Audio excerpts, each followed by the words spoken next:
When a CEO appears at her senior accountant's door at 4 in the morning with mascara streaking down her face, you know someone's world is about to shatter forever. The question is, who's the woman who built an empire with her bare hands, or the single father who spent 6 years constructing walls around his heart so high he forgot what sky looked like? Sometimes the person you least expect becomes the only person you truly need. 3 sharp knocks cut through the silence at 4:03 a.m. on a Friday in mid-January. Not tentative taps asking permission, not polite knocks offering retreat. 3 decisive strikes that announced someone on the other side had reached the end of something and found herself standing at a door she never imagined seeking. Marcus Hayes jerked awake with his heart already slamming against his ribs in that particular rhythm that screamed danger. 6 years of single fatherhood had trained his body to recognize emergency before his mind fully surfaced from sleep. Late-night sounds meant hospital calls, police visits, disasters wrapped in urgent voices. He threw off covers and moved down the short hallway of his modest Southeast Portland 2-bedroom, bare feet silent on worn carpet that needed replacing but never made it high enough on the priority list. His first stop wasn't the door, it was never the door. He paused at Isla's room, pushing the door open just enough to see her small form curled beneath the purple dinosaur comforter she'd insisted was scientifically proven to improve sleep quality. Her breathing came steady and soft, one small hand clutching the stuffed triceratops she'd named Dr. Sarah after some paleontologist she'd read about online. 6 years old and already memorizing Latin names for extinct species while her classmates still struggled with addition. Good. Whatever waited beyond his apartment door, Isla was safe. The knocking came again, more insistent but not louder. Controlled urgency. Marcus moved to the peephole years of city living, overriding the urge to simply wrench the door open. Through the fisheye lens, he could make out a figure in the dim hallway, features obscured by bad lighting and angle. Female. Alone. Standing very still in a way that suggested either complete control or complete collapse. His hand hovered over the deadbolt. Portland wasn't exactly a war zone, but his neighborhood existed in that gray area where you locked your doors and didn't ask too many questions about sounds through thin walls. The voice that came through the door made his brain stutter completely. Marcus. It's Diana. Diana. As in Diana Ashford, CEO of Ashford Data Solutions, the woman whose signature appeared on his paychecks, whose quarterly projections he reconciled down to the last penny, whose presence in conference rooms made senior executives straighten their spines and double-check their work before speaking. What in the hell was Diana Ashford doing at his apartment at 4 in the morning? Marcus unlocked the door and pulled it open, and the woman standing in his hallway bore almost no resemblance to the polished executive he saw at the office. Her dark hair, usually swept into an elegant twist that probably required architectural blueprints to achieve, hung loose and tangled around her shoulders. Makeup that he'd noticed was always subtle but perfectly applied now smeared beneath red-rimmed eyes. She held expensive Louboutin heels by their straps in one hand, like she'd forgotten what purpose they served. The black dress that probably cost more than his monthly rent hung wrinkled and twisted slightly sideways, but it was her eyes that stopped him cold. Those fierce, intelligent eyes that could dissect a quarterly report in seconds, that could silence a boardroom with a single glance, looked lost. Hollow. Haunted by something he couldn't name, but recognized anyway because he'd seen it in his own mirror often enough during those first terrible months after Bryn left. Ms. Ashford. His voice came out softer than intended. Are you okay? She didn't answer immediately. Instead, she seemed to study him, taking in his rumpled appearance. The flannel pajama pants he'd owned since college, the faded t-shirt proclaiming "World's Best Dad" in letters Isla had helped him pick out last Father's Day.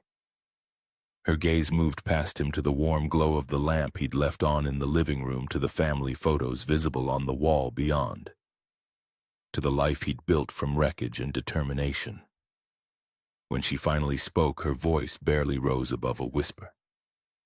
"Can I come in?" Every rational part of Marcus's brain screamed warnings in multiple languages, and several he was pretty sure he'd just invented. This was his boss, his CEO, a woman who existed in a stratosphere so far above his pay grade that their normal interactions consisted of brief nods in hallways and the occasional mass email about policy updates. Inviting her into his home at 4 in the morning was the kind of decision that led to HR meetings, awkward explanations, and quite possibly unemployment. But the rational part of his brain wasn't what made him step aside and hold the door wider. "Of course. Come in." Diana walked past him and he caught the scent of expensive perfume mixed with something sharper. Gin, maybe, or vodka.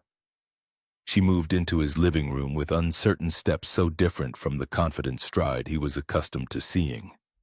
She stood in the center of the small space, looking around as if seeing a foreign country for the first time, trying to understand the customs of people who lived with second-hand furniture and walls decorated with 6-year-old artwork instead of expensive prints. Marcus closed the door softly and followed her, hyper-aware of how small his apartment must seem to someone who undoubtedly lived in one of those glass-walled penthouses downtown with views that cost extra. The sofa had come from a yard sale 3 years ago, carefully inspected for bedbugs before he'd loaded it into a borrowed truck. The coffee table bore scars from Isla's early experiments with scissors and markers, back when she'd been convinced she could draw anatomically correct dinosaurs if she just practiced enough. A basket of laundry sat folded on the armchair, clean clothes he'd meant to put away before bed, but had fallen asleep during story time instead. Diana turned to face him, and something in her expression shifted like a mask slipping to reveal raw vulnerability underneath. "I'm sorry. I shouldn't have come here. I don't know what I was thinking. I'll go." She took a step toward the door, but Marcus moved into her path without thinking. Not blocking exactly, just present, just there. "Diana, wait." He kept his voice gentle, the same tone he used when Isla woke from nightmares about velociraptors that had somehow become villains in her subconscious, despite her absolute conviction they were misunderstood creatures. "You came here for a reason. Whatever it is, you don't have to leave. Just talk to me." She stared at him, and for a moment he thought she might bolt anyway, might remember who she was and who he was and how many layers of professional distance were supposed to exist between them. Then something in her seemed to crack like ice, giving way under weight it was never meant to bear. Her shoulders sagged. The expensive heels slipped from her fingers and hit the floor with a soft thud that sounded loud in the quiet apartment. "I had a date tonight." The words came out, followed by a laugh, bitter and broken in a way that made Marcus's chest physically ache. "A date? God, I sound like a teenager. I had a date and it was terrible, and I told him to go to hell, and then I got in my car and I just drove. I didn't know where I was going, and then I was here." Marcus gestured toward the couch, his voice firmer than he'd intended, carrying the authority of someone who'd spent 6 years making executive decisions about bedtimes and vegetables. "Sit, please. I'll make coffee." "You don't have to. I'm making coffee. Sit." To his surprise, she obeyed. Diana Ashford, who commanded a company with over 300 employees, who'd built an analytics firm from nothing into a multi-million-dollar operation, who made decisions that affected dozens of lives daily, sat on his second-hand couch and looked impossibly small. Marcus moved into his small kitchen, grateful for something to do with his hands. Through the open doorway he could see Diana perched on the edge of the couch cushion, her head in her hands. He measured coffee grounds with practiced efficiency, the familiar routine steadying his racing thoughts. The machine began to brew, filling the silence with sounds that felt normal, grounding them both in the mundane reality of caffeine and conversation. "How do you take it?" The question came out softer than the brewing coffee. "Black, 2 sugars." Of course she took it sweet. He'd noticed that about her during the rare times he'd seen her in the break room on the 2nd floor. Diana Ashford, with her sharp suits and sharper mind, doctored her coffee. Like someone who'd never quite outgrown childhood preferences, who hid sweetness behind bitter exteriors. He brought 2 mugs back to the living room and handed her one, then settled into the armchair across from the couch. Not too close, not presumptuous, just present, just there. Diana wrapped both hands around the mug, seeking its warmth, even though Portland in January wasn't particularly cold, at least not inside. She took a sip and closed her eyes for a long moment. "This is good coffee. Costco special. Nothing fancy." She opened her eyes and looked at him, really looked at him in a way she never had at the office. And Marcus felt something shift in the air between them, like the moment before lightning strikes when everything goes strange and charged. "You're wondering why I'm here. I'm wondering if you're okay," he corrected gently. "The rest we can get to when you're ready." Diana took another sip of coffee, and when she spoke again, her voice had steadied, finding solid ground beneath the chaos. His name was Preston Caldwell, VP at some investment firm downtown. We met at a charity gala 3 months ago, one of those rubber chicken dinners where everyone pretends to care about the cause while really networking. He asked me to dinner. I said yes because I'm 43 years old. And the last time I went on a date, Marcus, the last time I did something just for myself and not for the company, I honestly can't remember when that was. She set the mug down on the coffee table with deliberate care, like she was afraid it might shatter. "We went to Le Pigeon. Do you know it? That French place on Burnside that requires reservations 3 months in advance." He spent the entire dinner talking about himself. His portfolio, his connections, his opinions on market volatility and which tech startups were worth watching and weren't worth the hype. Every time I tried to contribute something, tried to share my own perspective, he'd nod like he was humoring a child who'd just discovered addition and then redirect back to his achievements. Marcus could picture it perfectly. Some overstuffed peacock in an expensive suit, oblivious to the brilliant woman sitting across from him, too busy admiring his own reflection in the polished silverware. Then over dessert, Diana's voice dropped lower, taking on an edge sharp enough to cut glass. He leaned in close with this smile like he was about to share some great wisdom, and he said, "Diana, I admire ambitious women. It's sexy, really. But a man still needs to feel like a man, if you know what I mean. So maybe in our relationship we could agree that I handle the big decisions, investments, major purchases, that sort of thing, and you handle everything else." Marcus's jaw tightened hard enough to hurt. He didn't. He did. Diana smiled, but there was no humor in it. Just the kind of expression that appeared when something inside you broke quietly without drama. Like a hairline fracture you wouldn't notice until much later when everything collapsed under pressure. And do you know what I did? I didn't throw wine in his face, though. God knows I wanted to. I didn't make a scene. I very calmly told him that our evening was over, that I would be paying for my own meal, and that he should lose my number immediately. Then I walked out with whatever dignity I could salvage. "Good."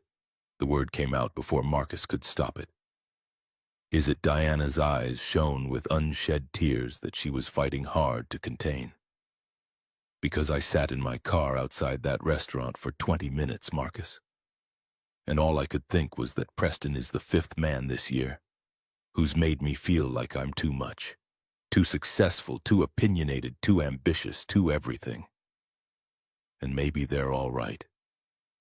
Maybe I've spent 12 years building this empire and I've lost everything that actually matters along the way. That's not true. How would you know?"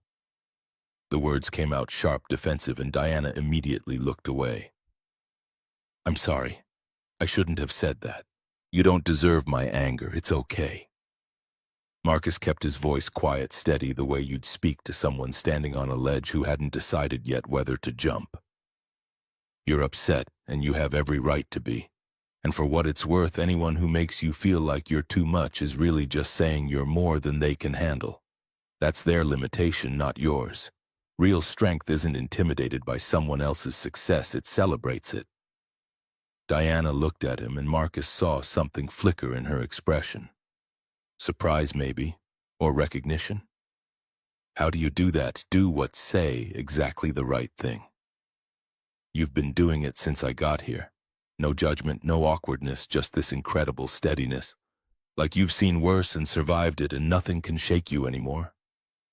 Marcus shrugged, uncomfortable with the praise in a way he couldn't quite articulate.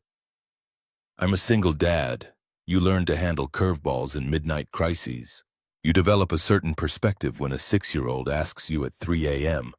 whether Tyrannosaurus Rex could have evolved to survive the asteroid if they'd just adapted faster. Diana laughed, and this time it sounded real lighter than anything that had come before. Tell me about that. Tell me about your daughter. It was a deflection Marcus knew, a way to shift focus away from her own pain and onto safer ground. But he also sensed that she genuinely wanted to know that this wasn't just polite small talk, and he'd never been able to resist talking about Isla when someone asked with real interest. Her name is Isla. She's 6th first grade at Bridgewater Elementary over on Division. He couldn't help the smile that spread across his face just saying her name. She's obsessed with dinosaurs right now, but not in a casual way. Not princess dinosaurs or cute cartoon ones. She wants to know about the Cretaceous period versus the Jurassic, which fossils have been found in Oregon. Specifically, whether velociraptors actually had feathers like recent evidence suggests. Last week, she corrected her teacher about something in the science curriculum and brought in 3 sources to back up her argument. Diana laughed again, genuine delight coloring the sound. She sounds absolutely wonderful. She is. She's everything. Marcus's voice softened in the way it always did when he talked about his daughter, like he was handling something precious that might break if he wasn't careful. Her mother left when Isla was 8 months old, just packed a bag one morning while I was at work and left a note on the kitchen counter saying she couldn't do it anymore. That motherhood wasn't the life she'd signed up for, that she felt trapped, that we'd both be better off without her dragging us down. God, Marcus, I'm so sorry. Diana's voice carried genuine compassion. That's unimaginably difficult.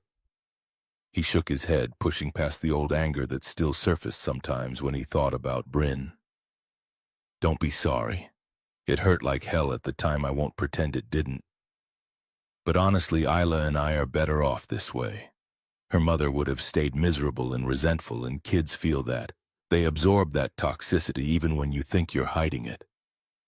Now it's just us, and we're good. We're really good. You gave up a lot, though. Diana said it softly, like she was reading from a file she'd studied carefully. I've seen your employment records. I review them periodically. You were on track for senior manager before Isla was born. You had an engineering background, before that worked at Intel for 3 years. You could have gone much further up the ladder. Marcus met her eyes steadily, holding that intelligent gaze without flinching or looking away. I could have. There's a parallel universe where I made different choices, and I'm probably a senior manager or director somewhere, working 80-hour weeks and making 6 figures and completely miserable. But in this universe, I chose differently. And I'm glad I did, because who would have made sure Isla had breakfast every morning? Who would have been there when she fell off her bike and scraped her knee and needed someone to tell her she was brave? Who would have read her bedtime stories and taught her that she's worth more than any achievement or title or salary? He paused, letting the words settle between them like stones marking a path forward. Success isn't what they teach you in business school. It's not the title on your business card or the size of your office or how many people report to you. Success is how your child looks at you when you come home at the end of the day. Isla looks at me like I'm her hero, like I hung the moon and stars just for her. No CEO position in the world could ever replace that feeling.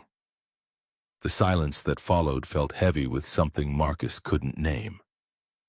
Diana was looking at him like she was seeing him for the first time, truly seeing him. Not as an employee or a number on a spreadsheet, or the guy in accounting who found that $12,000 discrepancy last quarter that everyone else had missed. She was looking at him as a person, a man, someone who'd made choices she was only now beginning to understand the weight of. That's why I came here. The whisper barely made it across the small space between them, but it hit Marcus like a physical blow. His heart stuttered in his chest, missing beats. What, I didn't just drive aimlessly until I ended up here by accident? Diana laughed, but it came out shaky, uncertain, like she couldn't quite believe she was saying these words out loud. I looked up your address in the employee emergency contact database. We were updating it last week after the fire drill and Sandra had the files on her desk and I... She trailed off, seeming to realize how that sounded. God, that's so creepy when I actually say it out loud. I sound like a stalker. You sound like someone who needed to talk to another human being. Marcus kept his voice carefully neutral, not wanting to spook her. That's not creepy. That's just honest. Diana kept going, the words tumbling out now like water through a broken dam that couldn't hold anything back anymore. I needed to see what it looked like. A life that made sense.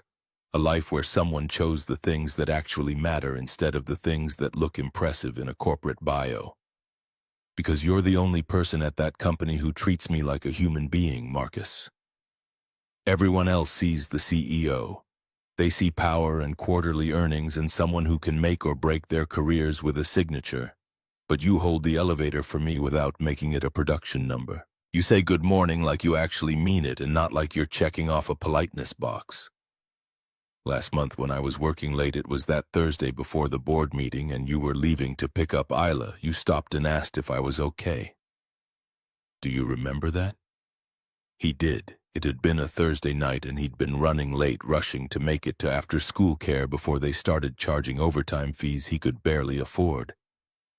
But Diana had been alone in her office, visible through the glass walls, staring at her computer screen with such exhaustion and defeat, visible in every line of her body, that he'd paused despite being late. I remember. No one else asked. Diana's voice cracked like ice giving way. No one else even noticed I was still there, or if they did, they just assumed I was doing what I always do, working late, being the CEO, being exactly what everyone expects.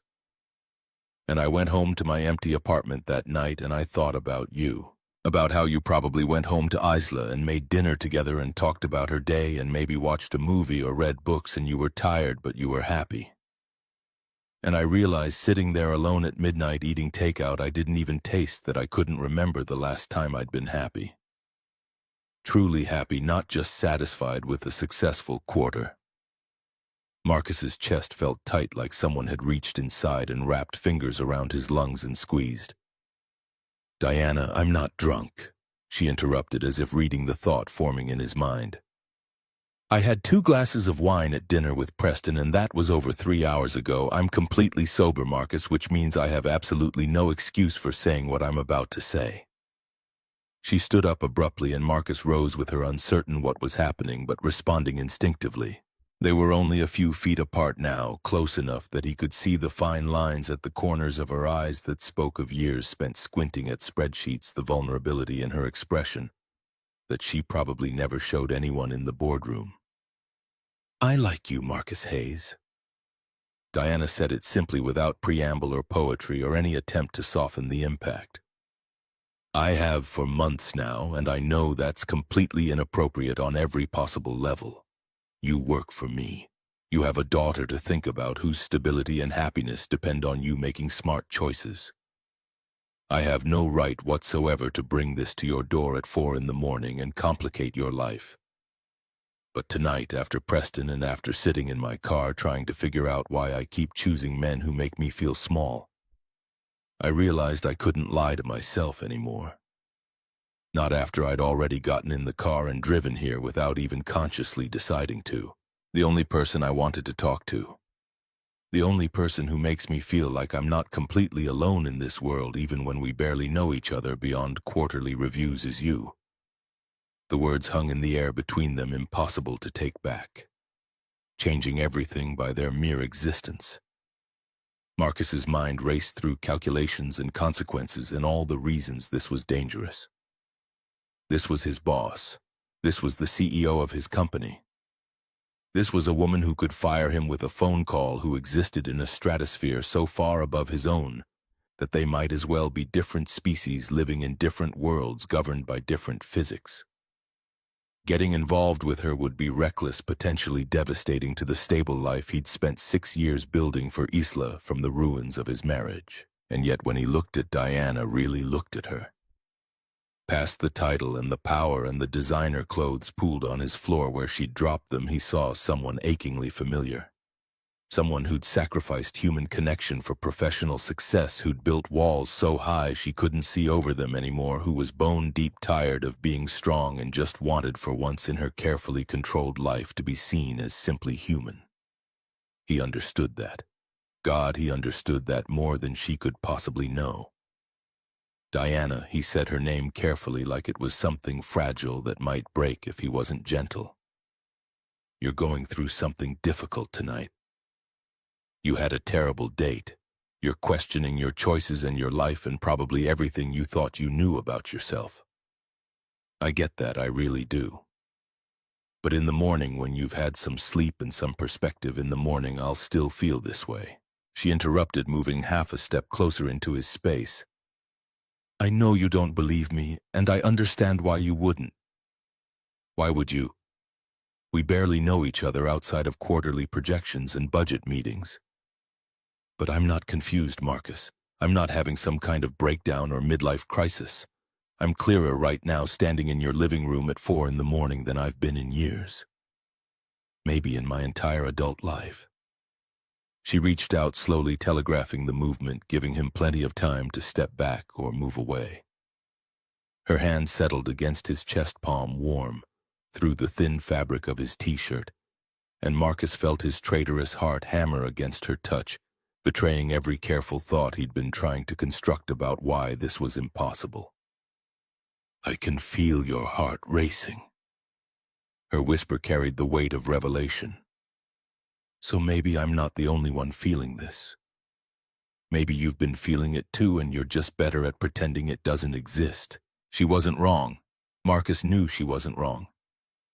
Because despite every logical reason to step back, to put professional distance between them, to remember who they were to each other in the daylight world of paychecks and org charts, he didn't want to move.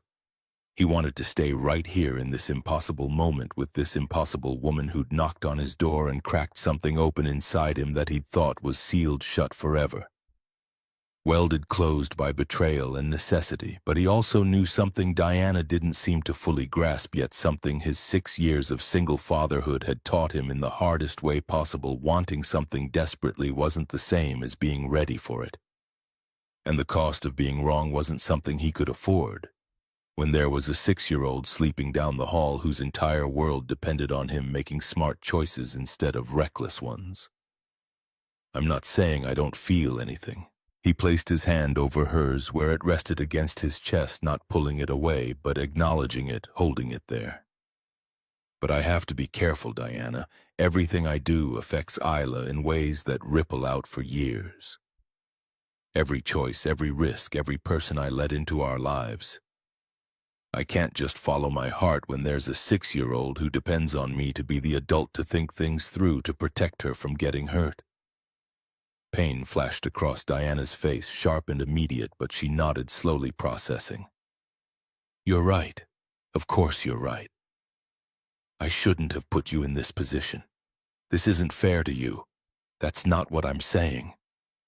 Marcus caught her hand as she started to pull away, holding it gently. I'm saying we need to be careful. I'm saying this isn't something we can figure out at 4 in the morning after a terrible date. And too much honesty when we're both emotionally raw and not thinking clearly. I'm saying we need time and thought and probably therapy if we're being completely honest. Then when Diana asked it with such naked hope in her voice that it nearly broke him.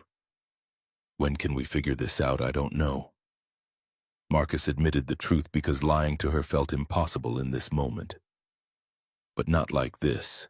Not when you're hurting and I'm half asleep and we're both too vulnerable to make decisions that won't blow up our lives. We need daylight and coffee and actual conversations where we're both thinking straight. Diana closed her eyes and a single tear tracked down her cheek, carving a path through the remnants of her makeup. I came here hoping you'd tell me I was crazy, that I'd imagined everything, that I should go home and forget this ever happened. That would have been so much easier than this. I know, Marcus said it softly. But I've never been very good at easy, and I'm not going to lie to you just to make things simpler. They stood there for a long moment, suspended in time, hands clasped, the truth of what existed between them hovering in the air like something fragile and new that neither of them quite knew how to hold. Then Diana took a shaky breath and stepped back, breaking physical contact but not fleeing. "I should go."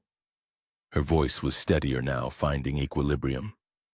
"Before I say anything else, I can't take back before I make this more complicated than it already is. You can stay if you need to." Marcus offered it without thinking through all the implications. "On the couch. You shouldn't drive if you're upset, and I don't feel right sending you home at 4 a.m. when you're clearly struggling." She smiled sadly, and the expression transformed her face in ways that made his heart ache. "If I stay, neither of us will sleep, and I think we both need to sleep on this, don't you? Need to see how we feel when the sun comes up and real life resumes." She was probably right. Marcus walked her to the door, watching as she slipped the expensive Louboutin heels back onto her feet. They made her taller, more imposing, but she still looked fragile in a way that made his chest tight with the desire to protect her from whatever had brought her to his door seeking sanctuary. At the threshold, she paused with her hand on the door frame. "On Monday at the office, we'll be professional," Marcus assured her quickly. "I promise. We'll figure out what this is or isn't, but we'll do it carefully and we won't let it affect work." "I don't want that." The words came out fierce, surprising both of them. "I don't want to pretend this didn't happen, that I didn't come here, that I didn't tell you things I've never told anyone. I'm so tired of pretending, Marcus. That's all I do, pretend to be fine, pretend to have it all together, pretend I don't feel alone, even when I'm surrounded by hundreds of people." "Then we won't pretend." He said it, simply committing to something he didn't fully understand yet. "But we also can't figure out what this means in a hallway or a conference room or the break room on Monday morning. So we take our time. We're careful. We think about what we're doing before we do it because the stakes are too high to be careless." Diana searched his face for a long moment, then nodded slowly. "Okay. Careful. I can do careful. I built a company on careful analysis and measured risk. I can apply those same principles here." But as she turned to go, she looked back one more time, and her voice when she spoke carried weight that Marcus felt settle in his bones. "Marcus, thank you. For opening the door when you could have just looked through the peephole and ignored it. For listening without judgment. For not making me feel crazy for feeling what I feel. That means more than I can articulate. You're not crazy." He said it softly but with absolute conviction. "You're just human like the rest of us. Sometimes we all need someone to open the door when we knock." He watched until she disappeared into the elevator at the end of the hall, then closed his apartment door and leaned against it, his heart still racing. The living room felt different now, charged with the ghost of her presence like the air after lightning. Her coffee mug still sat on his table, a ring of lipstick on the rim. The faint scent of her perfume lingered, mixing with the smell of coffee and the particular mustiness that every apartment in this building seemed to carry, regardless of how much you cleaned. Marcus stood there for several minutes, just breathing, trying to process what had just happened, what it meant, what he was supposed to do with the knowledge that his CEO had feelings for him, and he very definitely had feelings back. Then he moved through the apartment quietly, doing the mindless tasks that always helped him think. He rinsed the coffee mugs and left them in the sink. He folded the blanket Diana had been near on the couch. He checked on Hila one more time. She'd rolled over in her sleep, one arm flung above her head, completely oblivious to the fact that her father's life had just tilted sideways into territory he'd never imagined navigating. His daughter, his world. The reason he couldn't afford to be reckless with his heart or his job or his stability. But as Marcus lay in his bed, watching the first hints of dawn creep through his window, turning the sky from black to gray to that particular shade of blue that comes before sunrise, he couldn't stop thinking about Diana's words. "You're the only person who makes me feel like I'm not alone." Despite everything that made it complicated, despite all the reasons it couldn't work, despite the walls he'd built and the promises he'd made to himself about protecting Hila from instability and disappointment, Marcus had realized something profound in the hours since Diana knocked on his door. He wanted her too. Wanted her sharp intelligence and her too sweet coffee and her vulnerability that she showed to no one else. Wanted to be the person she came to at 4 in the morning when the world felt too heavy. Wanted to build something real with her that didn't exist in spreadsheets or org charts but in lived moments that mattered. But wanting wasn't enough. It had never been enough. As sleep finally claimed him just as the sun was beginning to rise over Portland, Marcus made himself a promise. He would be careful. He would be smart. He would protect Isla above all else.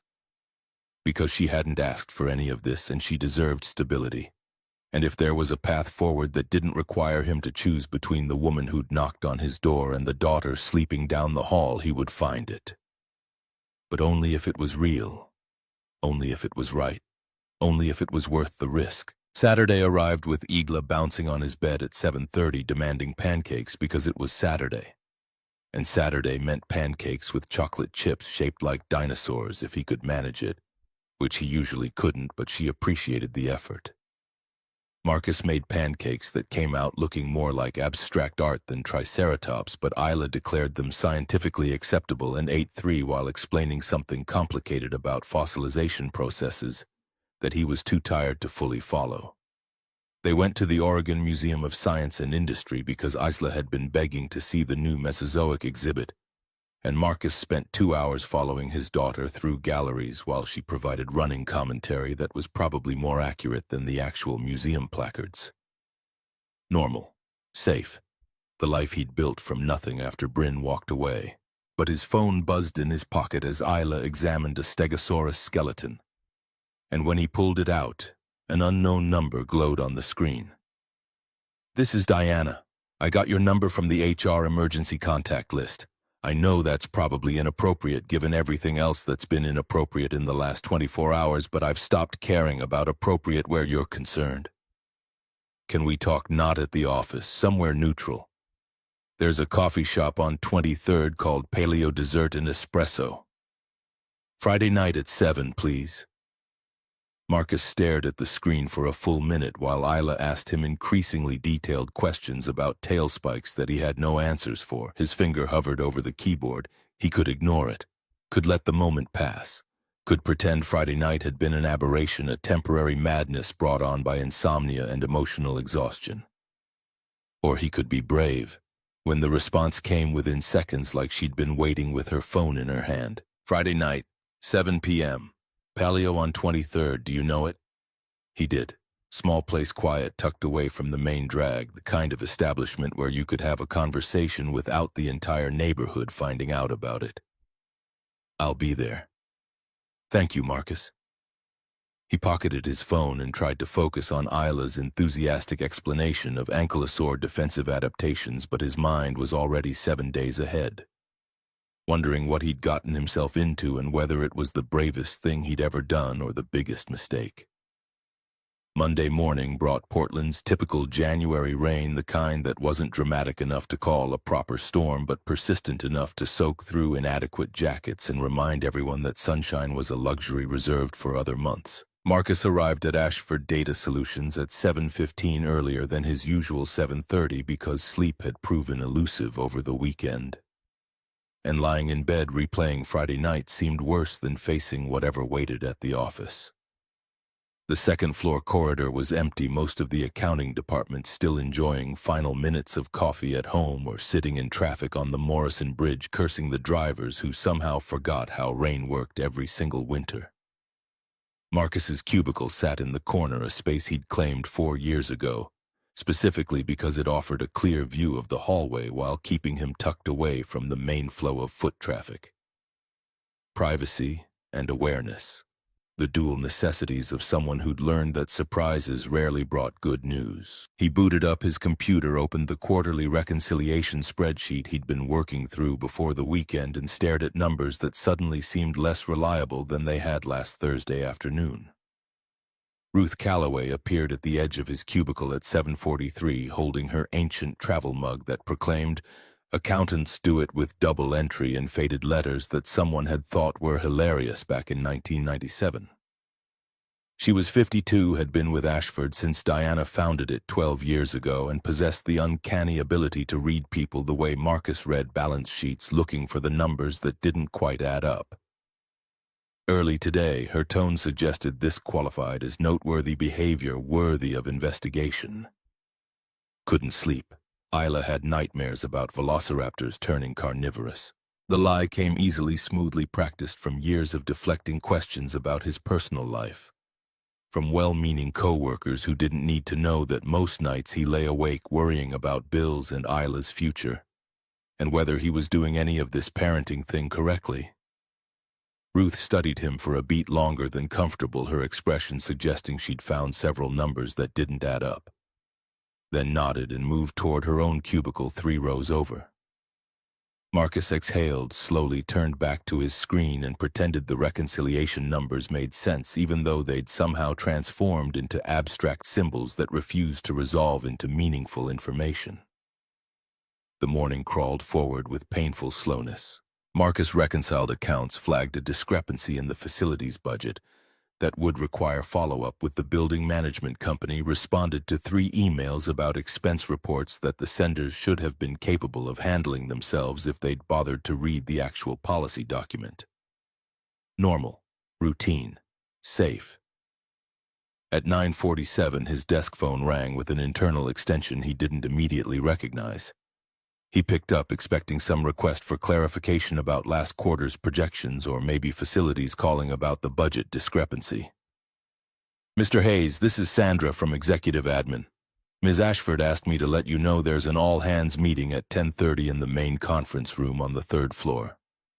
Mandatory attendance for all employees." All-hands meetings were rare at Ashford, usually reserved for major announcements that affected everyone. New contracts that would require hiring sprees, restructuring that made people nervous about job security, the kind of changes that made people update their resumes just in case. Marcus thanked Sandra, hung up, and felt his stomach tighten with something that might have been anxiety or anticipation or both, twisted together until they were indistinguishable. By 10:25, the main conference room on the 3rd floor was packed beyond capacity. Employees lined the walls when the chairs filled up, conversations buzzing with speculation about what could warrant pulling everyone from their desks on a Monday morning. Marcus found a spot near the back, grateful for the anonymity that came with being average height in a crowded room full of taller people. At exactly 10:30, Diana walked in through the side door that connected to her office. She was impeccable. Navy suit that probably cost what Marcus made in a month, tailored so precisely it looked painted on. Crisp white blouse without a wrinkle visible. Hair pulled into that engineering-defying twist that looked both effortless and like it required advanced degrees in physics to achieve. Her makeup was flawless, her expression composed, carrying herself with the easy authority of someone who'd built this company from spreadsheets and sheer determination. Nothing about her suggested a woman who'd shown up at an employee's apartment crying 3 days ago. But Marcus saw it anyway. The faint shadows beneath her eyes that concealer couldn't quite hide, barely visible unless you knew to look for them. The way her hands gripped the edge of the podium, fractionally tighter than necessary, knuckles going white for just a second before she consciously relaxed them. The nearly imperceptible pause before she smiled at the assembled crowd, like an actress remembering her lines and her motivation before stepping fully into character. "Thank you all for coming on short notice." Her voice cut through the murmur with practiced ease, carrying to every corner of the room without her needing to raise it. "I'll keep this brief since I know you all have work to get back to and deadlines to meet. I wanted to announce that Ashford Data Solutions has been approached by Meridian Technologies with a preliminary acquisition offer." The room erupted in whispers that crescendoed into outright speculation. Meridian was massive, a Silicon Valley giant worth billions, the kind of company that made headlines when they acquired smaller firms. An acquisition would change everything. Culture management, potentially even the Portland headquarters that many employees had specifically chosen because they didn't want to relocate to California. Diana raised one hand, and the noise subsided immediately, everyone going quiet like students when the strict teacher gestured for silence. Before anyone starts panicking or updating their LinkedIn profiles, let me be very clear about several things. No decisions have been made.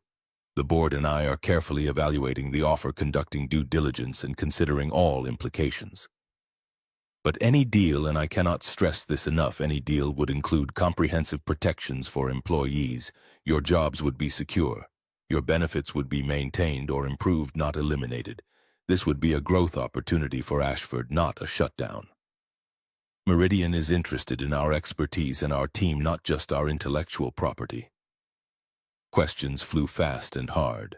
Timeline for decision leadership changes, what it meant for current projects, whether Portland would remain headquarters. Diana fielded each one with smooth competence. Marcus had seen her deploy in board meetings, giving enough information to satisfy without overpromising anything, maintaining that careful balance between transparency and caution. Marcus watched her work the room with practiced expertise and felt something twist painfully in his chest. This was Diana in her element. Confident, commanding, brilliant. The CEO who'd built a company with over 300 employees from literally nothing. The woman everyone in this room respected and probably feared a little. And Friday night she'd stood in his living room with makeup running down her face and told him she was tired of being alone. The meeting wrapped up 20 minutes later with Diana promising to keep everyone updated as negotiations progressed. Employees filed out, buzzing with excitement and nervousness in equal measure, already forming camps of those who thought the acquisition was great, and those who were worried it spelled the end of Ashford's culture. Marcus hung back, uncertain whether he should try to catch Diana's eye or slip away unnoticed. The decision got made for him. Mr. Hayes. Diana's voice cut across the emptying room, professional and neutral, the tone of a CEO addressing an employee about routine business. Could you stay for a moment? I have a question about the quarterly projections you submitted last week. It was reasonable. The kind of request that happened regularly between executives and accounting staff.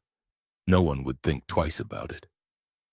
But Marcus saw the truth in her eyes, visible for just a second before the professional mask slid fully back into place. The room cleared. The door clicked shut with a sound that seemed too loud.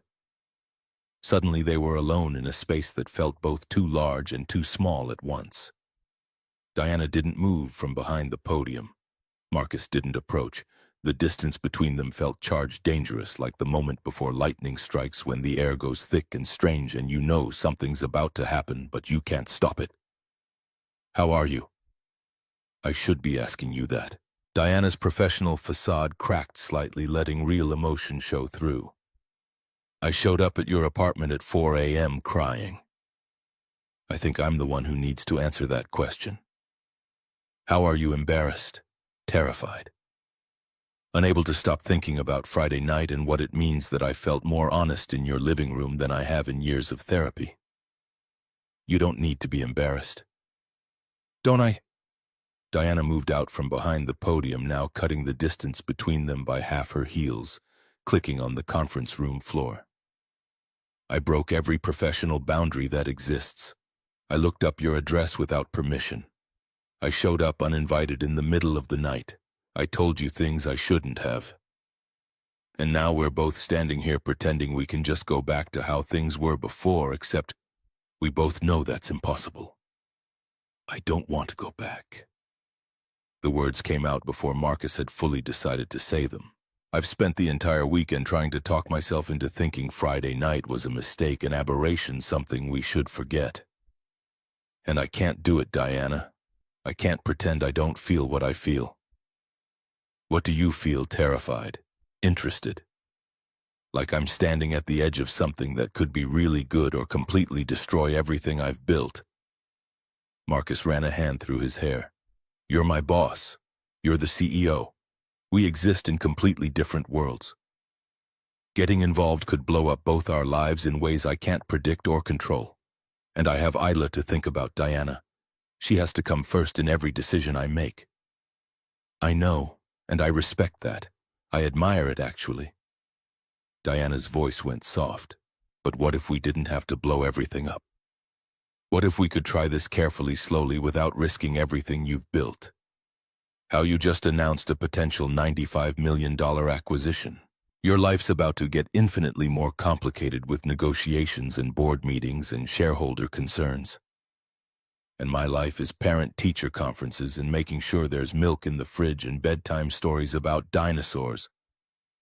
Those worlds don't overlap, Diana. They don't even exist in the same dimension. So we build a bridge between dimensions. People do it all the time. They find ways to make different worlds fit together when they want something badly enough. Marcus wanted to believe her. Wanted it so badly it felt like physical pain lodged somewhere behind his sternum. But he'd learned the hard way that wanting wasn't enough, that good intentions didn't protect you from consequences, that sometimes loving someone meant being realistic about whether you could actually build a life together. I need time to think. This isn't a decision I can make standing in a conference room on a Monday morning with you looking at me like that. Like what? Like you're afraid I'm going to say no. Are you going to say no? I don't know yet, Marcus admitted the truth, but I need to think it through.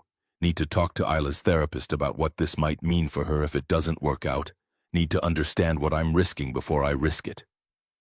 Diana's face fell slightly, disappointment flickering across her features before she controlled it. Okay, think. Take all the time you need. I'm not going anywhere. She moved toward the door, but Marcus's voice stopped her halfway there. Diana. She turned back. For what it's worth, I wish I was braver. I wish I was the kind of person who could just take a leap of faith and trust everything would work out. But I've already had one person walk away from me in Isla. I watched Bryn pack a bag and leave our daughter like she was something disposable, something that could be abandoned when it got too hard. I can't put Isla through that again. Can't risk bringing someone into her life who might not stay. Understanding flickered across Diana's face, softening the disappointment there. I'm not Bryn, Marcus. I know, but you're also not just anyone. If this goes wrong, I don't just lose someone I care about. I potentially lose my job, my stability, everything Isla's security depends on. And if it goes right, Diana asked it so quietly he almost missed it. Marcus didn't have an answer for that because he hadn't let himself imagine it. Imagining the good outcome felt like tempting fate, like setting himself up for crushing disappointment when reality inevitably fell short of hope. Diana left without waiting for a response he couldn't give. Marcus stood in the empty conference room for another 5 minutes, trying to collect himself, then went back to his desk and stared at spreadsheets until the numbers blurred into abstract patterns that meant absolutely nothing. The days that followed developed a strange rhythm. At work, Marcus and Diana maintained careful professional distance. Their interactions limited to necessary business communications conducted via email or through intermediaries like Ruth and Sandra. But the awareness was always there, thrumming beneath every normal moment, making even routine budget reviews feel charged with unspoken tension. Wednesday afternoon, an envelope appeared in his apartment mailbox, no return address, postmarked Los Angeles.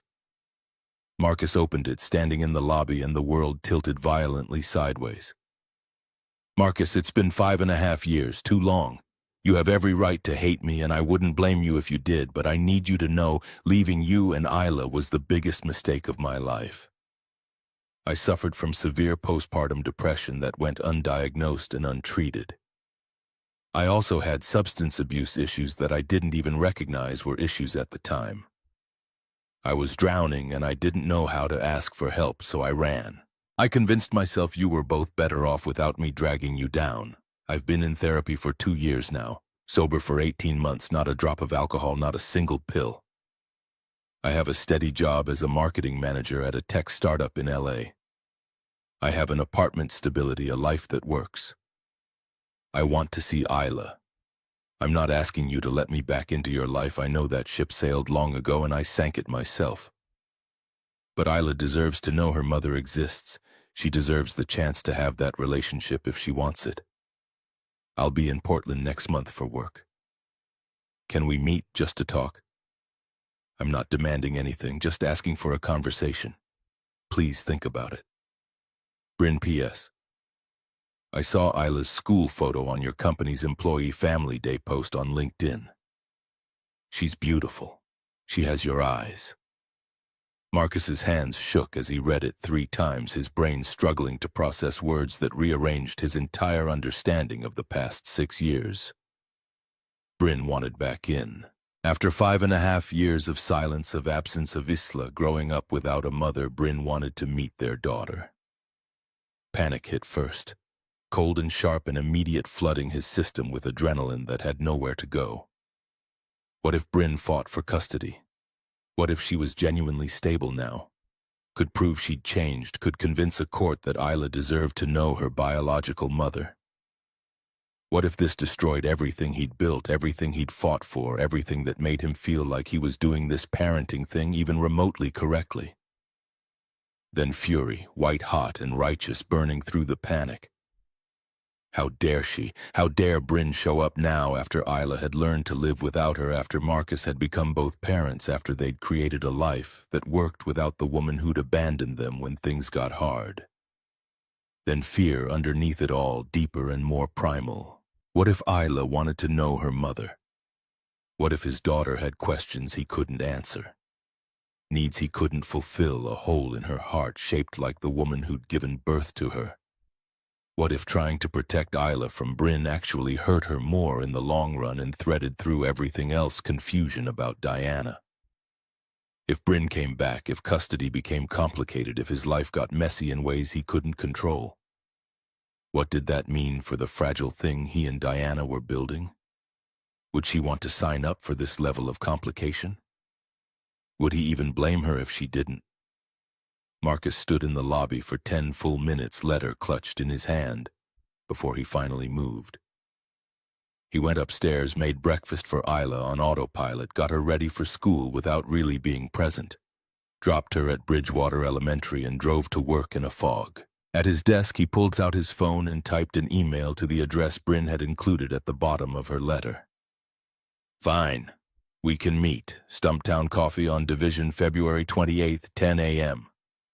1 hour. You don't see Isla until I agree to it. He hit send before he could second-guess it, then immediately deleted the email thread, like getting rid of the evidence could somehow make it less real. The rest of the day passed in a blur. Ruth stopped by his cubicle at lunch to ask if he was feeling okay, and Marcus manufactured something about Isla having a slight fever that morning and him being worried about strep throat going around her class. Another lie joining the growing collection. That night after Isla went to bed, Marcus sat on his couch staring at his phone for 20 minutes before he finally called Diana. They'd been texting sporadically over the past week, building the kind of constant low-level connection that felt both new and essential. But this required an actual conversation. She answered on the first ring. Tell me what's wrong. I can hear it in your voice. How did you... I can just tell. Talk to me. So he did, sitting in his living room while the city went dark outside his windows. Marcus told Diana everything. Bryn's letter, her claims of sobriety and therapy, her request to meet, his email agreeing to coffee in 2 weeks. The panic and fury and fear all tangled together until he couldn't tell which emotion was which anymore. When he finished, Diana was quiet for a long moment. Then how are you holding up? I don't know. Marcus pressed the heels of his hands against his eyes. I want to be the bigger person. Want to do what's right for Isla. But I'm also so angry, Diana. Bryn left us. Walked away when things got hard. She doesn't get to just waltz back in 5.5 years later and play mother like nothing happened. You're allowed to be angry, that's completely valid, but it doesn't help Isla. Doesn't solve anything. No, but neither does pretending you're fine when you're not. Diana paused. Do you want me to come over, not for anything? Just to be there instead of on the phone? God, yes. But Isla's asleep and I can't explain to a 6-year-old why Dad's friend is here at 9 p.m. on a school night. I know, I wasn't suggesting anything inappropriate. I just thought you might need someone physically present.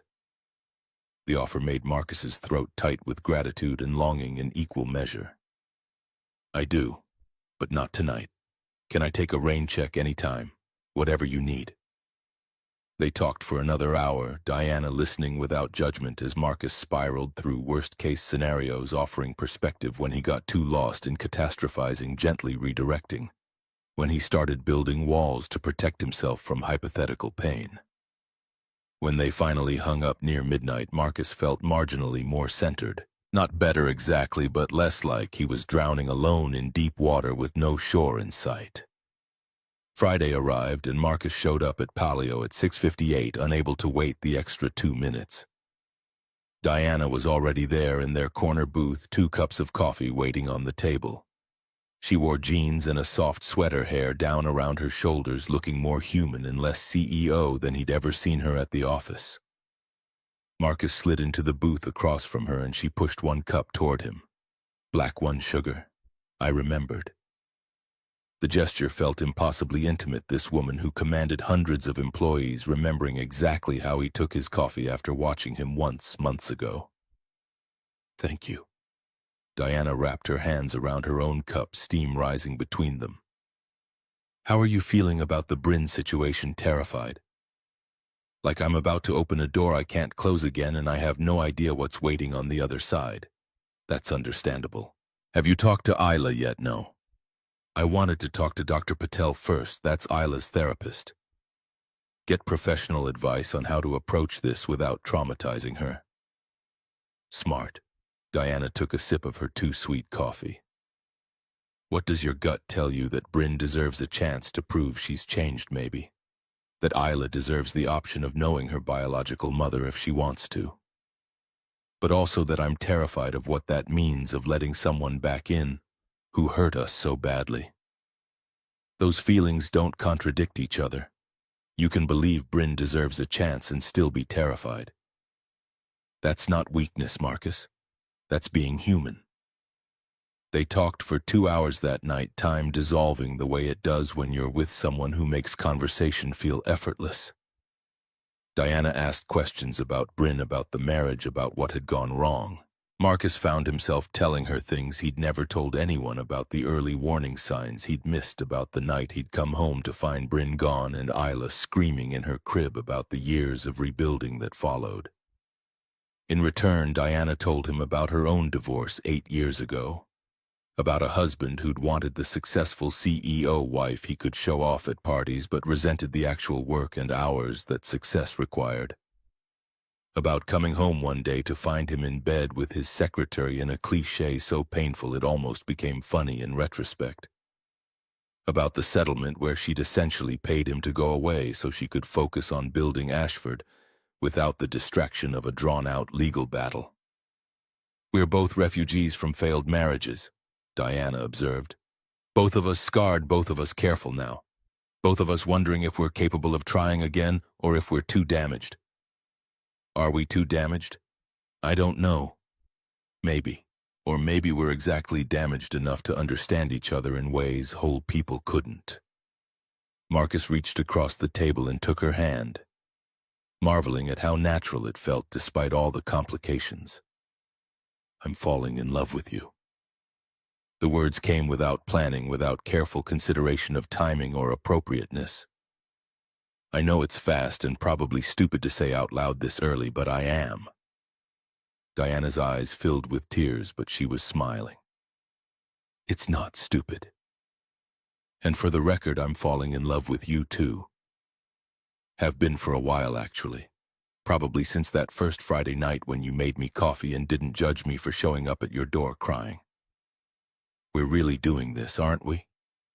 Despite all the reasons we shouldn't." "Yeah." Diana squeezed his hand. "We're really doing this." They left Palio hand in hand that night, no longer trying to maintain careful distance or professional boundaries. In the parking lot under streetlights that painted everything orange, Diana pulled Marcus close and kissed him properly for the first time, deep and thorough and full of promise and hunger and hope all tangled together. When they broke apart, Marcus rested his forehead against hers, breathing hard. "This is real, isn't it?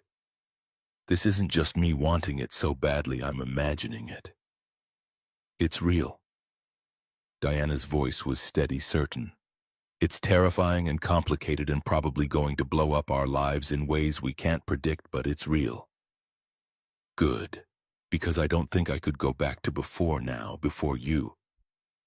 Before this, you don't have to.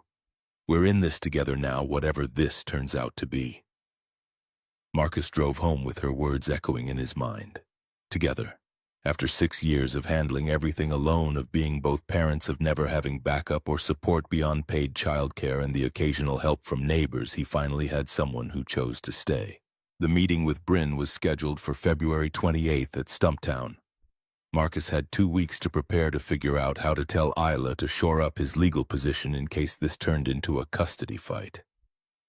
2 weeks to get ready for his past to collide with his present in ways he couldn't control. But for the first time since receiving Bryn's letter, Marcus didn't feel like he was drowning alone, because Diana was right there beside him, helping him navigate, sharing the weight, proving that sometimes the bravest thing you can do is let someone carry half your burden. February 28th arrived with the kind of cold that made Portland feel more like the Midwest than the Pacific Northwest. Marcus sat in his car outside Stumptown Coffee for 10 minutes before he could force himself to go inside, watching his breath fog the windshield while his heart hammered against his ribs. Through the window he could see Bryn already there, sitting at a corner table with her hands wrapped around a coffee cup. She looked different from the woman he remembered, healthier, put together, wearing expensive athleisure that suggested yoga studios and green juice. Her face had filled out from the gaunt hollows he'd last seen, her eyes clear instead of bloodshot. It made his stomach twist with resentment and relief fighting for dominance. Marcus forced himself out of the car and through the door. Bryn saw him immediately, standing halfway before seeming to remember herself and sitting back down. He crossed to her table and sat without greeting, without pleasantries. "You have 1 hour. Thank you for meeting me." Her voice was quieter than he remembered, softer. "I know you didn't have to. You're right. I didn't. So talk."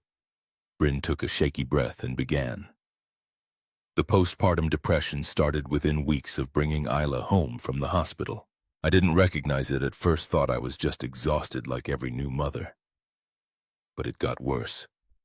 The intrusive thoughts, the crushing anxiety, the certainty that I was going to hurt her somehow, through sheer incompetence. She described the spiral with clinical precision, language clearly learned in therapy. The prescription painkillers that started as legitimate treatment for C-section complications and became a crutch she couldn't function without. The vodka that made nights bearable. The morning she woke up unable to remember if she'd fed the baby. I left because I genuinely believed I was going to hurt Isla. Bryn's voice cracked. Not intentionally, but through neglect. I was so terrified of being the reason something happened to her that I removed myself entirely. I thought I was being selfless. You could have gotten help instead of abandoning your family. I know that now. Bryn wiped her eyes with careful precision, like she'd practiced this moment. But I was 26 and drowning and so deeply ashamed. Mental health wasn't something we talked about in my family. You just dealt with things, so I dealt with it by running. She talked about Los Angeles, about the descent that continued for another year. Waitressing jobs she couldn't hold, apartments she couldn't afford, the overdose that finally landed her in the ER when a coworker found her unconscious. The intervention, rehab, therapy twice a week for 2 years, 18 months sober today. Bryn showed him documentation, her AA sponsors, contact information, employment verification from a marketing firm, letters from her therapist. I'm not asking to be Isla's mother, Marcus. I forfeited that right when I left. But I want her to know I exist, that I didn't leave because she wasn't enough. I left because I was broken and didn't know how to fix myself. Why now? Why not a year ago or 2 years ago? Because I wasn't ready. Because seeing Isla's photo on LinkedIn made me realize she's 6.5, and I've missed everything. Every first word, every lost tooth, every milestone. And every day I don't reach out is another day she grows up thinking her mother didn't love her. She leaned forward, desperation creeping into her carefully controlled voice. I talked to a lawyer, Marcus. Oregon law gives biological parents visitation rights unless there's proof of unfitness. I don't want to fight you in court, I really don't. But I will if you force me to. I'm asking you to work with me here. Supervised visits once a month. Let her see that I'm real and I'm sorry. And if Isla doesn't want to see you, then I accept that and I walk away. Bryn held his gaze. I'm not here to force my way back in. I'm offering the possibility of knowing her biological mother, and if she refuses, I'll respect that. Marcus studied her, looking for cracks in the facade for signs of the woman who'd abandoned his infant daughter.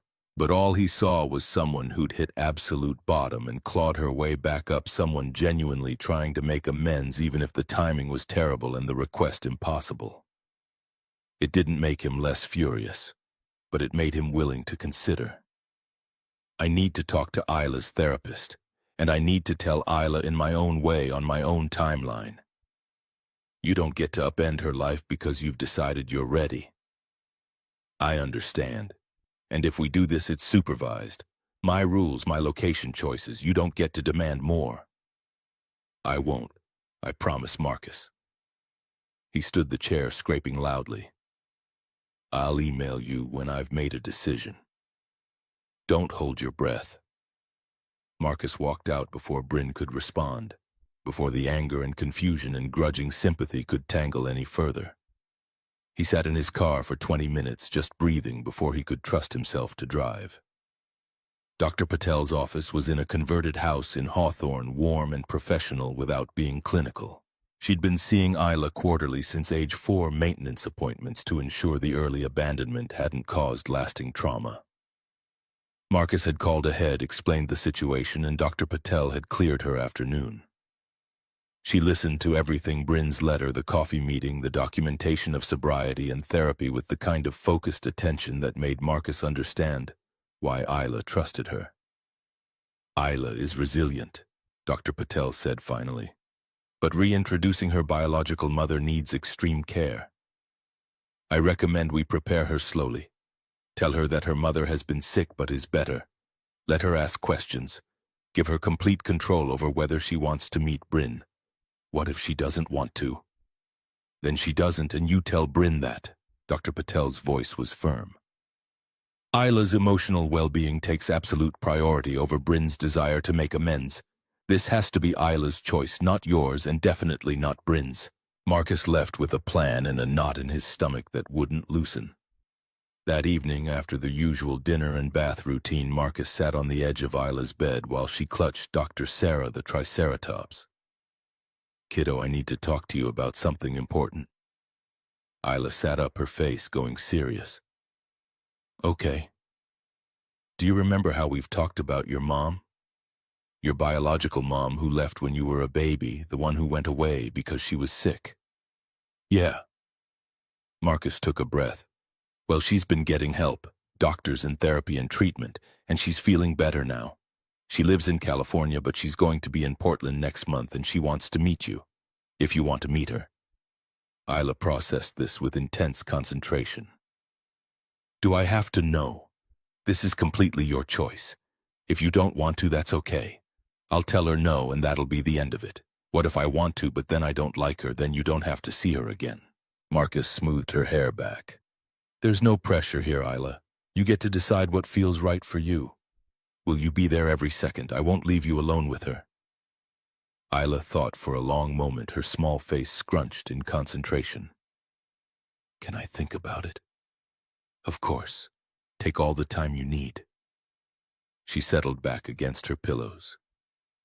Dad, do you think she's really better?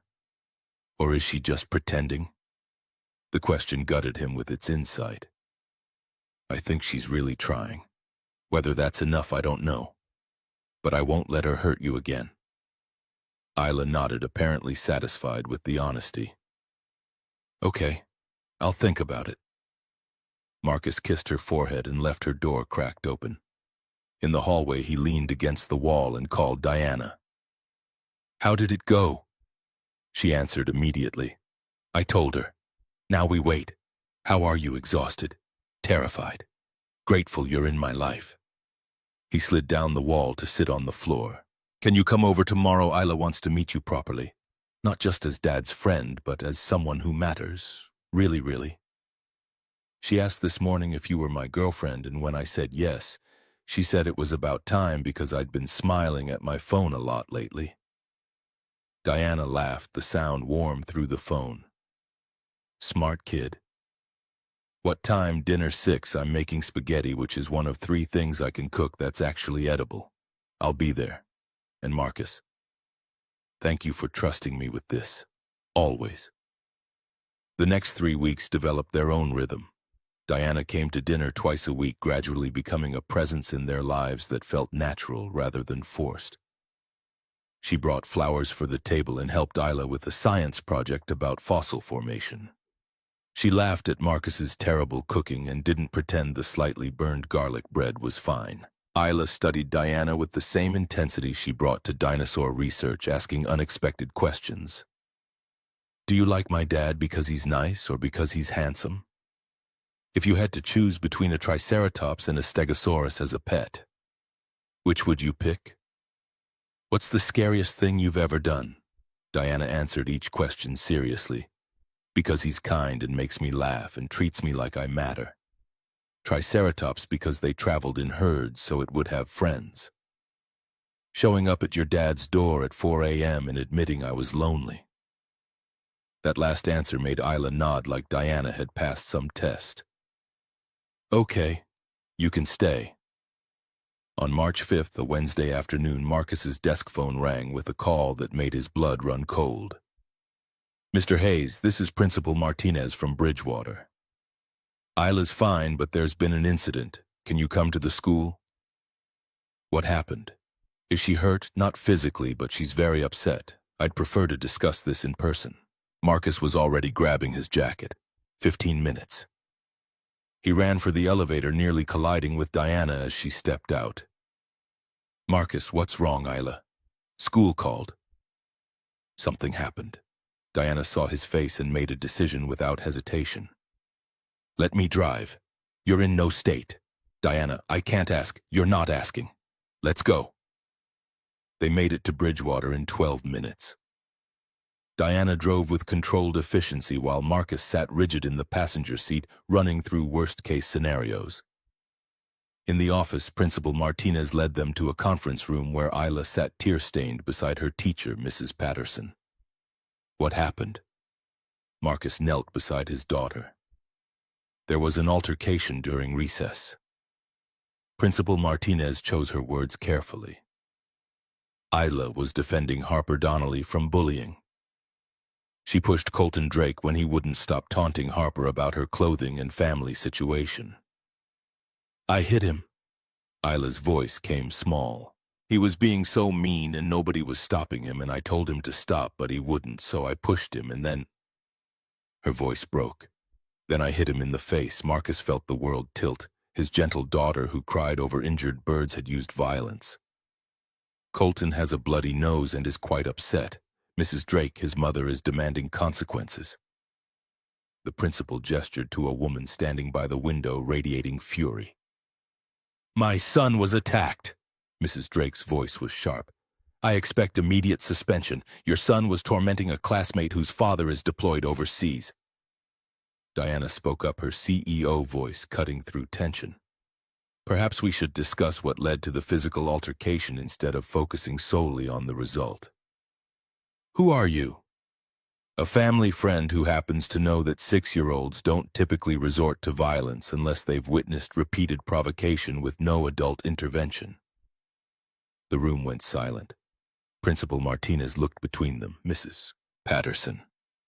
What did you observe? I was on the far side of the playground. Colton has been warned repeatedly about his behavior toward Harper and other students. This has been escalating. The meeting continued another 20 minutes, statements, policies, consequences. Isla received 1-day in-school suspension for the physical altercation.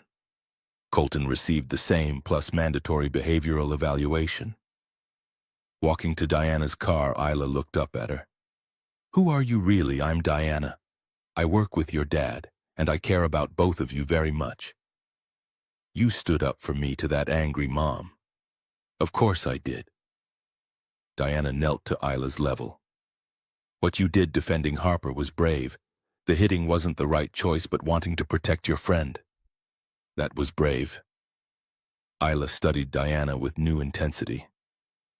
Are you Dad's girlfriend? Yes. Good.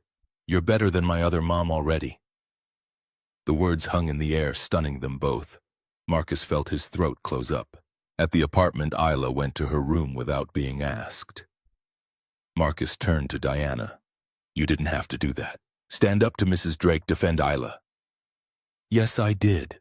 Diana's voice was firm. She's part of your life, which means she's part of mine. I'm not going to stand there while someone attacks a child for defending her friend. I love you. The words came out raw.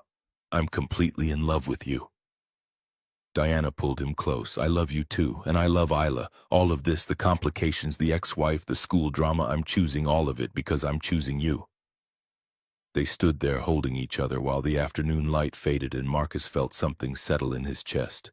This was real. This was permanent. A week later, Isla made her decision about Bryn. She wanted to meet her mother once supervised, with Marcus and Diana both there. The meeting was arranged for mid-March at Laurelhurst Park, with Dr. Patel observing from a distance.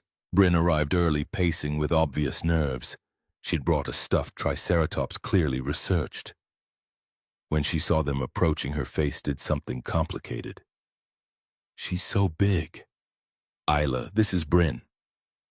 Marcus kept his hand on his daughter's shoulder. Bryn, this is Isla. Hi. Isla's voice was small. Bryn knelt. Hi, Isla. It's really nice to meet you. You're my mom, the biological one. Yeah, I am. Bryn's voice wavered. I know this is confusing. Dad says you were sick, but you're better now. That's right. I had an illness that made it hard to be a good mom, but I got help, and I wanted you to know that leaving wasn't because of anything you did wrong. Do you really like dinosaurs, or did you just Google it? The unexpected question made Bryn laugh. I Googled it, but I'm willing to learn if you want to teach me. They spent 30 minutes together, awkward but not hostile. Isla cautiously shared dinosaur facts while Bryn listened with genuine interest. Diana hung back with Marcus, a silent presence Isla kept checking for. When time was up, Isla came back to Marcus and Diana without looking at Bryn. Can we go now? Of course. In the car, Isla was quiet for a long time. Then she seems nice, but Diana feels more like a mom. Marcus met Diana's eyes in the rearview mirror. That's okay, kiddo. Families can look lots of different ways. The monthly visits continued, supervised, brief, Isla polite but distant. But by late May, Bryn's lawyer started pushing for expanded visitation. Overnight stays, unsupervised time. Marcus's lawyer, Denise, was blunt. They have a case. She's maintained sobriety, attended every visit, demonstrated stability. The custody hearing was scheduled for August 15th, and then in June everything got exponentially more complicated. Diana called him at work on a Wednesday, voice tight with stress. Can you come to my office? We need to talk. Marcus took the elevator to the third floor, heart pounding. Diana stood at her window, shoulders tense. Meridian made their formal offer, $95 million. 3-year retention as CEO required. And there's a clause. What clause? Executive officers are prohibited from romantic relationships with subordinate employees during the retention period. The words hit like a fist. They're asking you to choose. Yes. Marcus sank into a chair. This is your company, 12 years of your life. You can't walk away from $95 million because of me. Why not, Diana? Be realistic. We've been together 4 months. That company is your legacy, and you and Isla are my future. Her voice went fierce. What good is $95 million if I'm alone? You'll resent me. I'll resent myself if I choose money over love. Again. The argument escalated over the next week. Marcus pushing her to take the deal, Diana refusing, both terrified of making the wrong choice. They fought in her office, in his apartment, over the phone late at night when they should have been sleeping.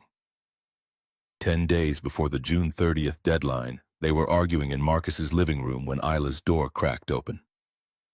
Are you breaking up? Her small voice cut through everything. Because of the company. They both froze. Isla stood there with tears on her face.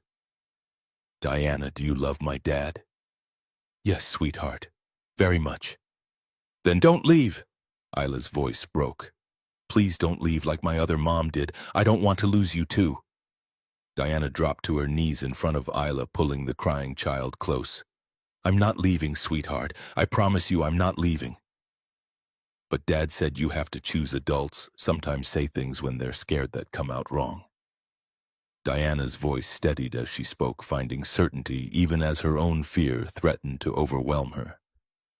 Your dad and I are figuring things out, but you need to know something very important. You are not losing me. No company, no amount of money, nothing is worth walking away from you and your dad. Do you understand?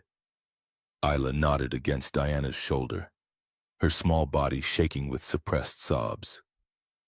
Marcus gathered them both into his arms, the three of them tangled together on his living room floor while the weight of impossible choices pressed down from every direction.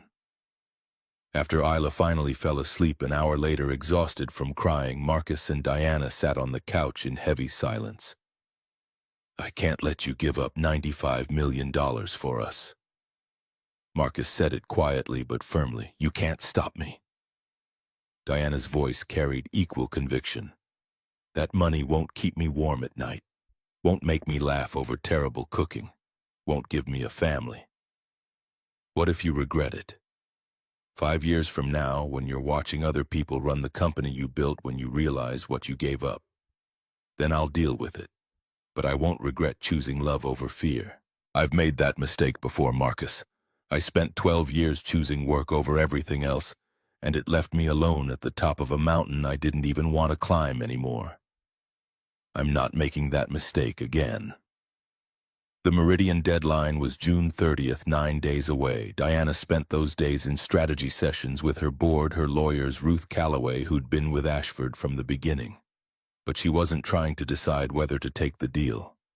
She was figuring out how to restructure it entirely on her terms. On June 29th at 4 p.m., Diana called an emergency board meeting. Marcus heard about it from Ruth, who'd been pulled from her afternoon budget review with unusual urgency. He spent the rest of the day pretending to reconcile expense reports while his mind spun through scenarios. At 6:15, his phone rang. I did it. Diana's voice carried exhaustion and triumph in equal measure. Did what? Restructured the entire deal. I'm selling Ashford to Meridian for $95 million. That part doesn't change. But I'm not staying as CEO. Ruth is. Marcus's brain stuttered to a halt. What I pitched them on a different structure. I stay on as a part-time consultant for 2 years, advisory capacity only. No 80-hour weeks, no being chained to the office. Ruth takes over as CEO. She's been effectively running operations for years anyway. I keep a board seat for continuity and knowledge transfer. They get my expertise without owning my life. And Meridian agreed after 6 hours of negotiation and 3 phone calls with Thomas Vance. Yes, he said they wanted my knowledge more than my constant physical presence. And once they met Ruth and saw her track record, they were actually enthusiastic about the arrangement. Diana paused, and Marcus could hear the smile in her voice. Ruth's getting a massive raise and equity package. She's thrilled. And I'm free, Marcus. For the first time in 12 years, I'm actually free. You just turned down being CEO of a $95 million acquisition. No, I just redefined what success looks like on my own terms. There's a difference. Marcus felt something unknot in his chest that he hadn't even realized was choking him. When do we tell Isla? Can you come pick me up? I want to tell her together. They told Isla that night over pizza from her favorite place on Division. Diana would still work, but less. She'd have more time for dinners and school events and weekend adventures. The specifics about Meridian and millions of dollars were simplified into 7-year-old terms about making work fit life instead of life fitting work. Isla absorbed this with characteristic seriousness. So you're staying, I'm staying. Good. Isla returned to her pizza. Because I already drew you on my family tree for school and Mrs. Patterson said it was really good and I didn't want to have to erase you. Marcus and Diana exchanged a look across the table, amusement and overwhelming emotion tangled together. The Meridian deal closed on August 28th. The same week, Marcus and Isla walked into Multnomah County Court for the custody hearing with Bryn. Judge Roberts was in her early 60s with sharp eyes that missed nothing. She listened to Bryn's lawyer argue for expanded visitation overnight stays, unsupervised time building toward shared custody. Heard Denise present Marcus's case for maintaining supervised visits, only emphasizing Isla's stability and the 5.5-year absence. Then she called Isla into her chambers privately. 20 minutes felt like 20 years. Marcus sat in the hallway with Diana beside him, both of them rigid with tension. When the door finally opened, Judge Roberts' expression revealed nothing. Back in the courtroom, the judge delivered her ruling. After careful consideration of all testimony and evidence, including my conversation with Isla, I'm ruling as follows. Ms. Hayes, I commend your recovery and your genuine efforts to rebuild a relationship with your daughter. However, given the extended absence and Isla's current stability, I'm granting continued supervised visitation only. 2 hours twice monthly with a therapist present. We'll review in 6 months for potential expansion. Bryn's face fell, but she nodded acceptance. Mr. Hayes retains full custody, Judge Roberts continued. Isla's stated preferences and demonstrated well-being are paramount. She needs time to build trust, and that cannot be rushed regardless of anyone's timeline. Relief crashed through Marcus so powerfully his vision briefly grayed at the edges. Diana's hand found his under the table, squeezing tight. Outside the courthouse, Bryn approached them. Her voice was quiet but determined. I'm not giving up. I know I have to earn this. I'll keep showing up for every visit. Maybe someday Isla will want more, but I respect the ruling. Marcus managed to keep his voice level. Good. Because if you push for more than the judge allowed, if you try to fight this, I will make sure you never see her again. Bryn nodded and walked away, shoulders hunched despite the August heat. That night, after Isla was asleep, Marcus and Diana sat on his couch processing everything. It's really over. Marcus said it like he couldn't quite believe it. The custody fight, the Meridian negotiations, all of it. Not over. Diana shifted to face him. Just entering a new chapter. A better chapter. Is that allowed? Can we just be happy now? I think we've earned it. Don't you? September arrived with fall creeping into Portland's edges, the first hints of color appearing in leaves. On the 15th, Isla turned 7 and Marcus threw her a party at Laurelhurst Park with a dinosaur theme that involved fossil digs and scientifically accurate decorations that Diana had helped create. 20 kids showed up, including Harper Donnelly, whose father had safely returned from deployment. Colton Drake came too transformed by months of therapy into a child who actually apologized sincerely when he was wrong. Diana had orchestrated the fossil dig with military precision, burying chicken bones in sandbox stations that made every kid feel like an actual paleontologist. After the party wound down and most guests had left, Marcus stood with Diana and Isla among scattered wrapping paper and deflating balloons. The sun was setting, painting everything gold, and Isla sat examining her haul of new dinosaur books. Best birthday ever. She declared it with absolute certainty. I'm glad. Diana sat beside her on the grass. Did you make a wish when you blew out the candles? I can't tell you, or it won't come true. Fair enough. But Isla looked up at Marcus, something shifting in her expression. I can tell you it already came true, though. Marcus felt his heart kick. What do you mean? Isla turned to Diana. Can you stay forever? The question hung in the golden evening air, simple and enormous at once. Marcus hadn't planned. This moment hadn't prepared anything but watching Diana with his daughter. Their daughter, he realized preparation was unnecessary. Actually, kiddo, I need to ask you something first. Isla sat up straighter, sensing importance. Okay. How would you feel if I asked Diana to marry me? 3 seconds of processing. Then Isla's face split into a grin so wide it looked like it might crack her face open. You mean like she'd be your wife and my mom? For real official, not just pretend for real official. Isla turned to Diana with fierce intensity. Do you want to marry my dad? Diana's eyes were already wet with tears. Yes, very much. Then yes, do it. Ask her now. Isla practically vibrated with excitement. Marcus knelt right there on the grass among birthday wreckage, torn wrapping paper, dinosaur-themed plates, the melted remains of a triceratops-shaped cake. No ring prepared, no perfect speech rehearsed, just truth. Diana Ashford, 8 months ago. You knocked on my door at 4 in the morning and changed my entire world. You taught me what real bravery looks like, not the absence of fear, but choosing to love anyway despite being terrified. You taught Isla what a mother's love looks like, the kind that stays through hard things and school incidents and custody hearings. You taught me that sometimes the scariest choice is also the right one, and that being careful isn't the same as being safe. I don't have a ring yet because I wasn't planning this exact moment. But watching you both plan this party, watching you laugh together over fossil placement and cake designs, I realized I don't want to wait anymore. I don't want to be strategic or careful about the one thing in my life that feels absolutely completely right. So here in front of our daughter in this park where we've built so many memories, I'm asking, will you marry me? Yes. Diana laughed through tears. 1,000 times yes.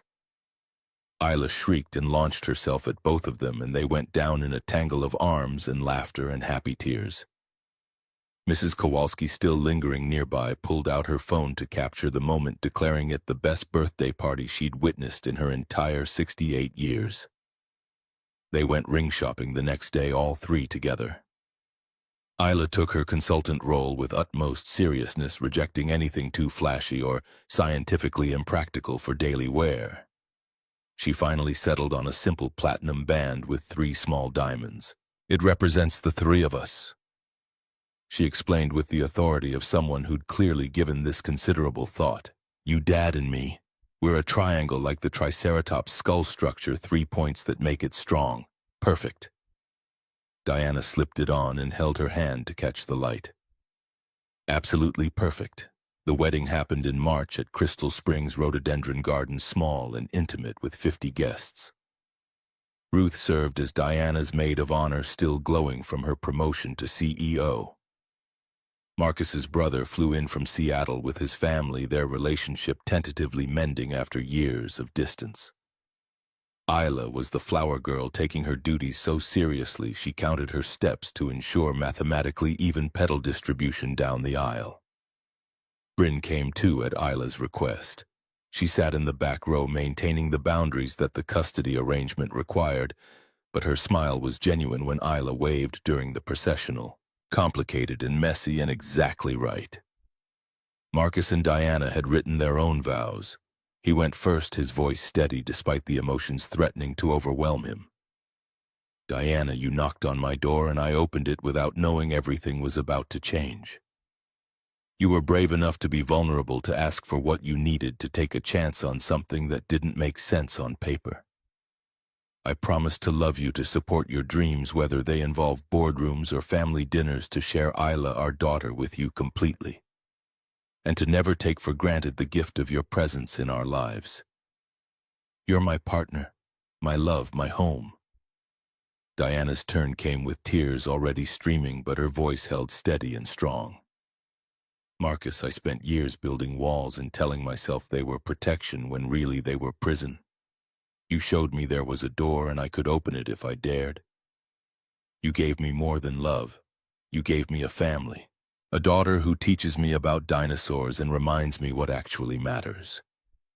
A life that has room for joy and mistakes and imperfection.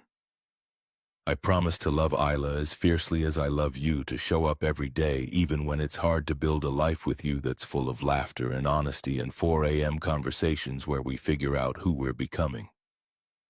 Thank you for taking a chance on a CEO who showed up crying at your door. Thank you for seeing me." When the officiant pronounced them married, Isla cheered louder than anyone. When they kissed, she made exaggerated gagging sounds but grinned the entire time. The reception was in Mrs. Kowalski's backyard, string lights and music and food made with more love than skill. They danced Marcus with Isla first, then Diana, while guests celebrated around them. It was nothing like the elaborate production. Diana's first wedding had been nothing that matched her CEO status. It was infinitely better.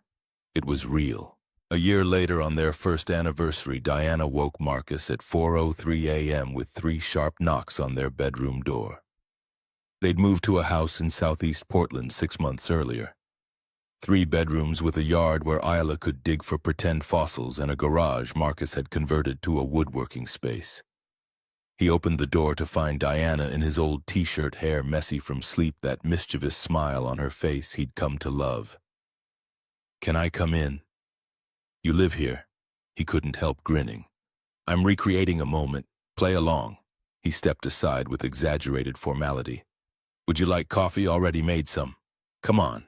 They sat on their bed drinking coffee while Portland slept around them, and Diana handed him a small wrapped box.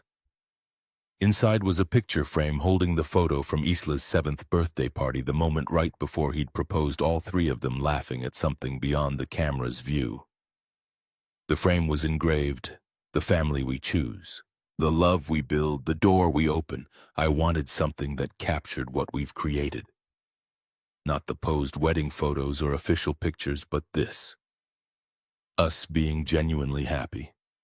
Marcus set it carefully on the nightstand beside their bed. "I love you more than I knew I could love anyone. I love you too. Thank you for opening the door that night. Always for you, always."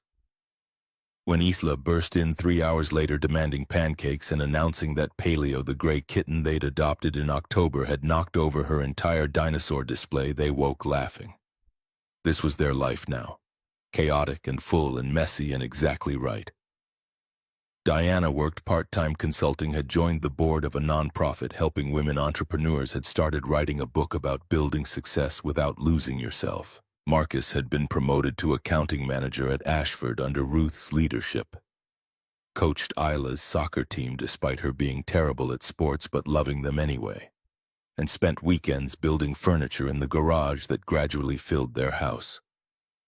Isla thrived with 2 parents and carefully managed visits with Bryn, who maintained her sobriety and slowly built something that looked less like traditional motherhood and more like a complicated friendship that worked for everyone involved.